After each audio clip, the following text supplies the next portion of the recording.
If you don't know how to run Facebook ads for your agency clients, this is the only video on that topic that you need to watch. In this video, I will break down a live campaign of one of my SMMA clients. I'll show you my thought process behind each Facebook ads campaign, and I will also show you the campaign structure, including the goal high-level snapshots that we use. So without talking too much, let's jump into my computer. So let me tell you a bit about this client and about this campaign first. So as you can see here, we've been running that for almost like 6 months at this point, and you can see all the numbers on your screen right now. This guy actually runs a architectural / interior design company, so they kind of work with big high-end, clients and projects. And the cool part is they also specialize in commercial properties. So this campaign kind of has a B2B element to it, which might be helpful to some of you guys, because I know most information about like agency ads online is centered around like B2C campaigns. I don't know, roofers, dentists, med spas, etc. So this one might be helpful for you. And you can like see the CTR. That's pretty irrelevant. It's quite good, but it's not, it doesn't matter that much. So they spent about 5 grand, and at this point of me recording this right now, which is January 25, so they've made about $500,000 so far in fees collected already, and there's way over $1 million in the pipeline. So I'll break down my thought process behind creating this one. I'll show you the entire structure, so let's go, and I'll start with the campaign level first. Now, as you can see, it kind of covers residential and commercial ads right now. So when we go to the ad sets, I'll probably show you 2 of them. So I'll show you the one that is live right now. So I'll show you the entire layout, I'll show you the structure, and I'll also explain why I put things that way, so that you don't just copy what I kind of do here, but you also understand why I do things in certain ways. So let's go into the campaign level and I'll show you what's inside. So let's start at the campaign level. So bear in mind, this one is specifically for local lead generation. So this video will be helpful if you run ads for, once again, roofers, dentists, med spas, realtors, etc. We don't really cover e-com or info product because that's a topic on its own. But if you're doing a lead gen, this campaign and this video will definitely be helpful for you. So usually when it comes to local lead campaigns, when we go to the campaign level, I don't change anything, right? The only thing is if you work with like realtors, you might select a category, but other than that, it all just stays the same. So we can go straight to the ad set level. The way I go about creating ad sets is usually dependent on the ad spend that the client has. Meaning like if their ad spend is more than $50 per day, then I'll usually do 2 ad sets, kind of each one targets its own audience. The first one is usually Advantage Plus / broad, and the second one is usually some sort of interest based. But if the budget is, let's say 30 or less, then in that case, I will only do 1 ad set. So let's break down this one specifically. Now here, I'm just a fan of instant forms, guys. I've tried some landing pages, but not too often. And to me, I've just kind of cracked the code on instant forms. So I've selected instant forms here. Some people do websites and like landing pages. That's up to them. I'm just showing what I kind of do, and it works pretty successfully. So if we scroll down, nothing too complicated here. The budget is $35. That's US dollars. And then let's go to the audience. So when it comes to this one, basically for both ad sets, for both the commercial and the residential ad sets, we run pretty much the same settings. To be more specific, it's only targeting a specific location, and then we also mess with the age range a bit. But as you can see, we have no interests at all, and we only have some specific locations, which is Southern Ontario, and then we also exclude some such as Quebec and, well, obviously United States because we don't want it. But other than that, guys, when it comes to local lead generation, especially if we're talking about the campaign that covers like 100 to 200 miles or less, this is really like how you do the targeting, right? Because I've tested a whole bunch of stuff. I've tested interest, etc. Nothing works better for a local lead generation campaign than just good old broad targeting. So we just let the algorithm decide what kind of people should see the ads, and I mean, it's working well. So I wouldn't suggest to try like interests, etc. Maybe only do that if you have like a significant budget for the campaign. But I know usually most people charge like from 30 to $50 in additional ad spend, and so this is the exact layout I recommend in that case. So just select the location. You can do the specific age range, because obviously there are no homeowners or business owners that are like less than 30, or almost none of them. But other than that, yeah, it's really broad. It's really Advantage Plus. And as far as the placements, there are quite different opinions on that. Some people prefer to run just feeds. I like to do Advantage Plus, and well, this is what we selected here. But as you can see, overall, the setup is very simple. Because guys, bear in mind, I'm just like a very like 80-20 type of guy. So I would like to figure out 20% of settings that determine 80% of the success. And for Facebook ad campaigns, it really just boils down to the creative. Like 90% of the time, the only metric or like the only variable that determines if the campaign will be successful or not is the creative, meaning the picture or the video the people will see, right? And then like the headline. So the creative assets, which is why we don't really want to mess with the audience too much, especially for the local lead generation. So let me actually break down the ads for you. Let's start with the carousel. And this is what I usually like to do when I have a budget of like, let's say above 30. I usually run one ad set and I run 4 different creatives. And then from there, I find which ones are the best performing ones. I remove the rest and then I create more that are similar to those ones. Now you can use the same kind of strategy for literally any business campaign. It doesn't matter if it's, once again, roofers, remodelers, etc. Because I don't have just architectural clients. I also have some like other ones. I use the same thing pretty much all the time. And so let's start with the carousel. So I'll show you the creatives first, right? So this one is like a bit of a unique one, I would say. I usually don't do it this way, but this guy had like a very, very long picture, so I just decided to give it a shot. It actually worked quite well. So this is the first one. I always do at least one carousel when it comes to my campaigns. Now let's go to the second one. So this one is a grid, and I'll show you a copy in a second because there is only one version of it, I believe, if I'm not mistaken. The third one is pretty similar, but basically just different pictures. So instead of like dark layout, I believe it's like, yeah, it's pretty bright. It's like a aesthetic medicine studio type of thing. And then the last one is the video. I got this video from my client, maybe did like a couple of tweakings, but other than that, this is pretty much it. I think, we will remove this ad. So there are only 3 live. So this is the creative. I almost always follow the same structure because I've tested different ones. I've tested grids where it kind of splits it in half 2 times. And I've tested this one where there are 3 pictures. This one kind of outperforms, so I almost always use 2 grid images like this. And I mean, other than that, I mean, it looks pretty nice. I think it looks quite visually appealing, which is why it actually went quite well. Because usually when it comes to making a creative for the ads, you want to follow one of the 2 kind of thought patterns behind it. The first one is we want to interrupt the pattern, meaning we have like bright colors, we have like a red text saying something, or book this call now. So we kind of are trying to get the attention by using, orange, yellow, and red colors and something crazy, right? Or the second one where we do it completely vice versa. We want for the ad to actually blend with the feed so that some people think it's actually a post from the account that they follow, which makes sure that they don't just kind of immediately scroll. And I'm just a fan of the second one when it comes to B2C campaigns for my clients. I mean, also it's a bit niche specific because my niche is like, it's very visual because it's architectural design. For example, when it comes to B2B ads for my own agency, I make it like fucking crazy. I make like pictures with Trump, pictures with memes, red colors, because I want to just grab this attention. But here I kind of take a completely different approach and it works well. Because once again, bear in mind, this guy made at least $500,000 in the span of like 4 or 5 months. So this is it when it comes to the picture. Let's go to the copy, right?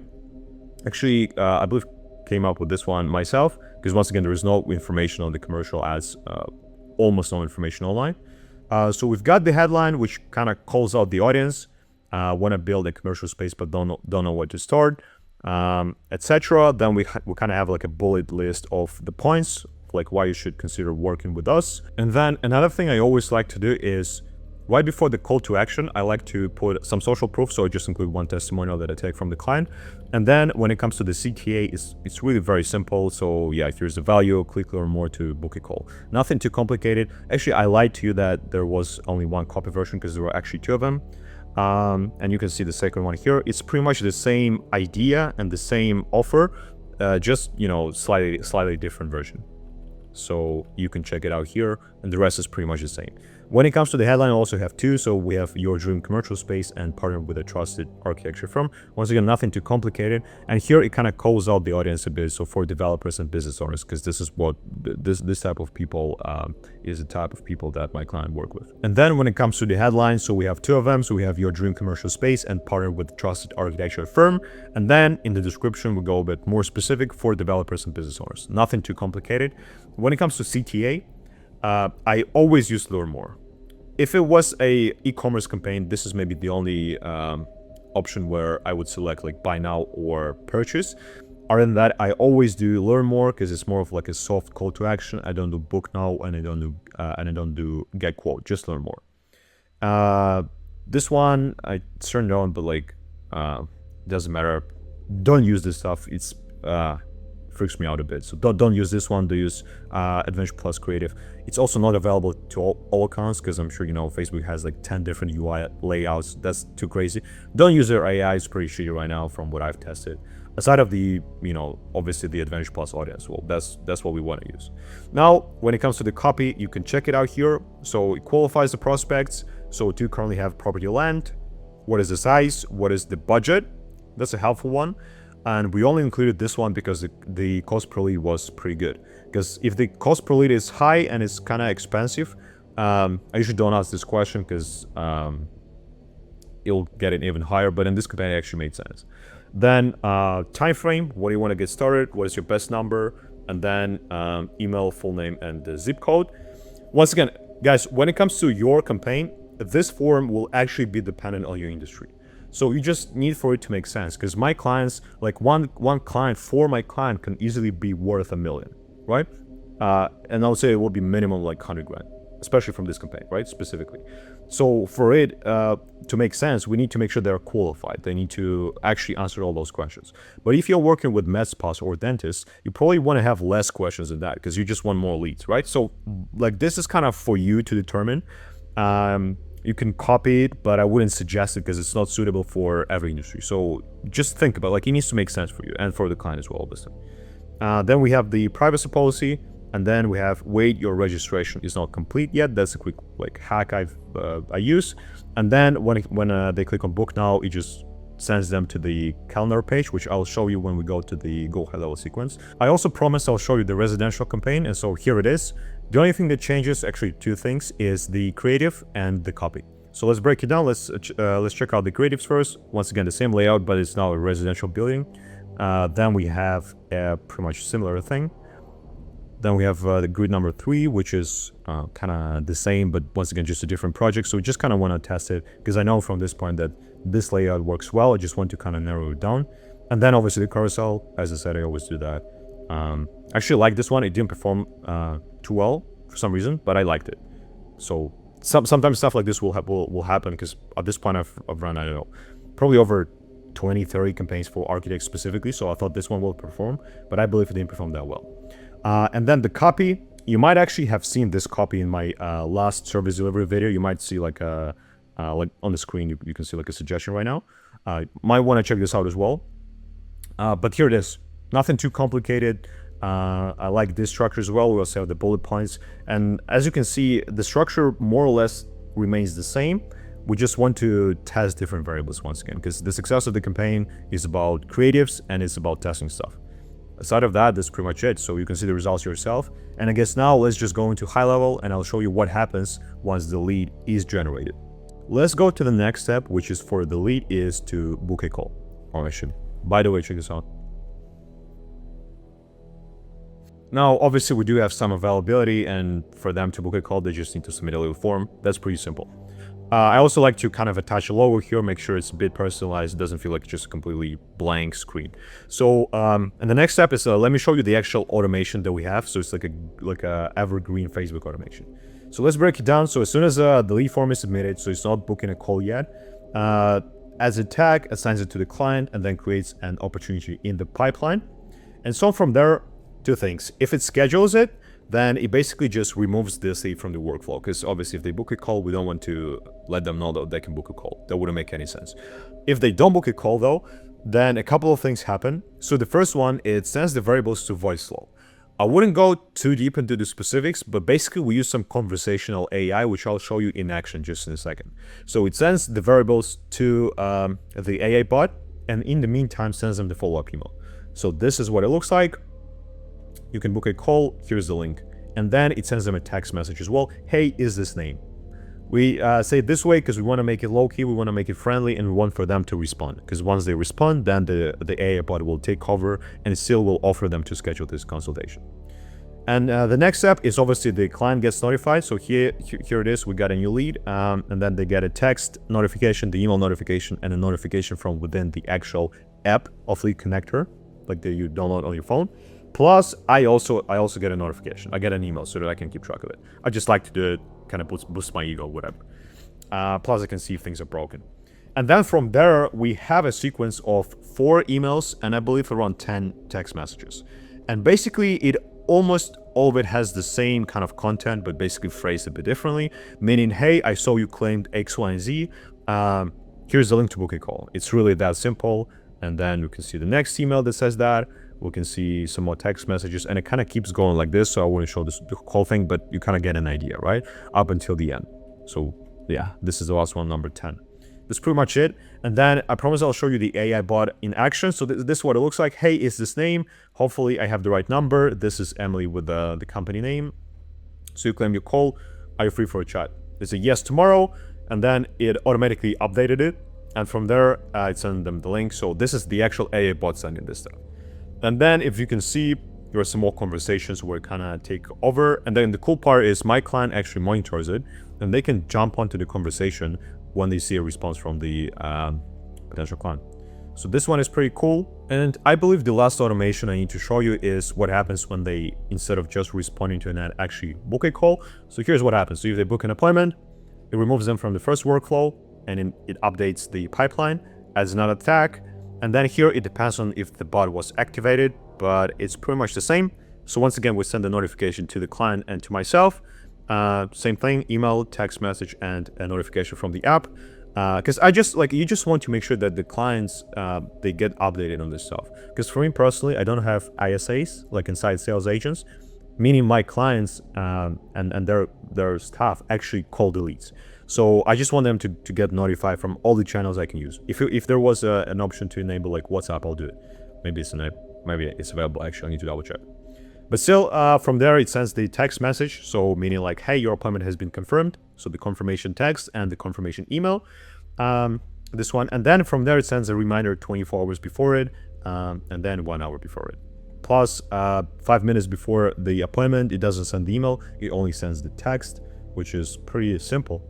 But yeah, that's pretty much it. So this is exactly the process that we followed that led my clients close over 500K. And bear in mind, that's in design fees. If you're familiar with the space, design fees are usually about 10% of the construction budget. So meaning that there is actually like 5 million plus in construction budgets that this campaign has generated. Now, obviously my client will take 10% of it, 90% will take the builder, but you can see the impact yourself. And I literally didn't gatekeep anything. Like that's it. That's all that is inside, right? So yeah, I hope it was helpful. That was it for the campaign. If you want me personally to scale your agency to 10K plus per month, book a call below. Bye.